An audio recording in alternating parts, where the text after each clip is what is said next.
Strides have been made in the provision of housing for the community of Alexandra, but there's still a number of challenges that still need to be addressed. This was stated in the report prepared by the Human Rights Commission in collaboration with the Public Protector's Office.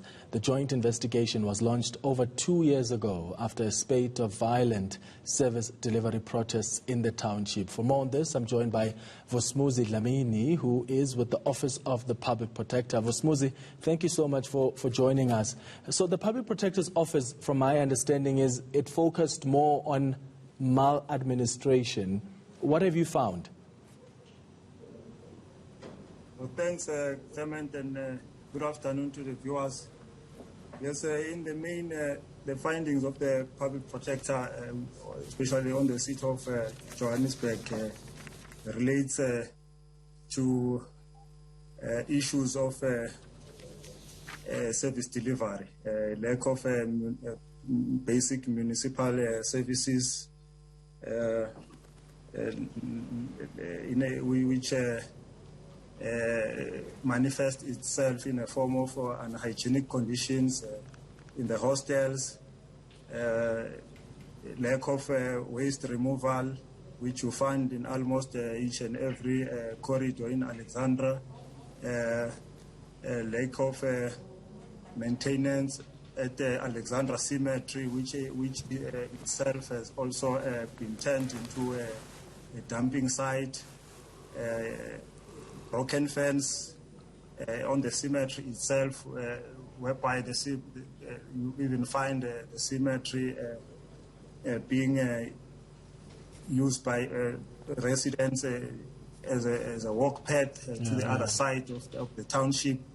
And then as far as human settlement is concerned, the Public Protector has also made some findings relating to inadequate housing in the area of Alexandra, which manifests itself in a form of illegal structures that are being built, which also result in property encroachment in Alexandra.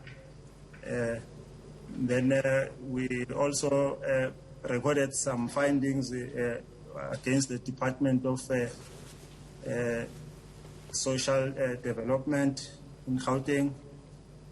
We have found that in that area, the people of Alexandra do not have a service center where they can access social services with ease. They are still expected to travel to the city of Johannesburg to access that kind of a service.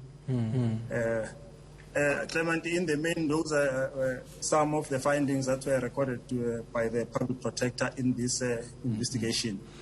So the government has made a lot of promises for the people of Alexandra, and I imagine you've had a conversation with some of the officials from the city of Johannesburg. How do they explain what you've just outlined there? Because it really shows that the people of Alex are still living in really undesirable circumstances. Is there maladministration on the part of government? Did they follow through on the promises that they previously made to improve services and the living conditions in Alexandra? Yes, Clement, you will appreciate that this kind of investigation was more systemic in approach. As the Office of the Public Protector and Human Rights, we took a more holistic approach to say, after this service protest, after the so-called total shutdown of Alex, which was mainly triggered by the issues of service delivery, let us look at the issues as a whole in order to go deeper and understand what triggered that. So it was more of a systemic in approach. So we made the findings available to the responsible organs of state, and in particular the city of Johannesburg being the most affected because Alexandra falls within its jurisdiction. The COJ has actually been very receptive of the adverse findings that were made by the Public Protector. I think on an understanding of the role of the Public Protector, that it's there to strengthen constitutional democracy and assist the government to govern better by pointing out the deficiencies in the system. They responded, the city of Johannesburg, by way of what in my view constitute a comprehensive implementation plan going forward, and indicating exactly what is it that they are going to do and what is it that they have already done. In fact, by the time we were starting to complete this investigation, or rather to at the time of a provisional report, interim report, it appeared that the city of Johannesburg had already mitigated most of the adverse findings that were recorded. For example, the fencing of the Alex cemetery had already been done, the removal of the waste or the dumping site which had happened at the cemetery had been removed. Some maintenance in the hostel, refurbishment and repairs of some leakages and sewer pipes had already been undertaken, and some plans were detailed in the implementation plan that was submitted to the public protector, indicating and committing clearly as to how they intend to go about mitigating and addressing the deficiencies in the system. Yeah. And I know this is probably, it is an unfair question to you, Vusumuzi, because you don't work for the government, you don't work for the city of Johannesburg, but I suppose it's surprising that the city wants to see inquiries being established so that they can do their job, right? In this case, you've mentioned the fencing that has now been done. I mean, did they have to wait for the Public Protector's Office and the Human Rights Organization to start investigating, right, and running this inquiry before they deliver these services? The removal of waste, the maintenance in the hostel. These are the promises that they constantly make to the residents, but they don't deliver them. But now, when there's an inquiry that starts, they start making these commitments and they follow through on some of those promises.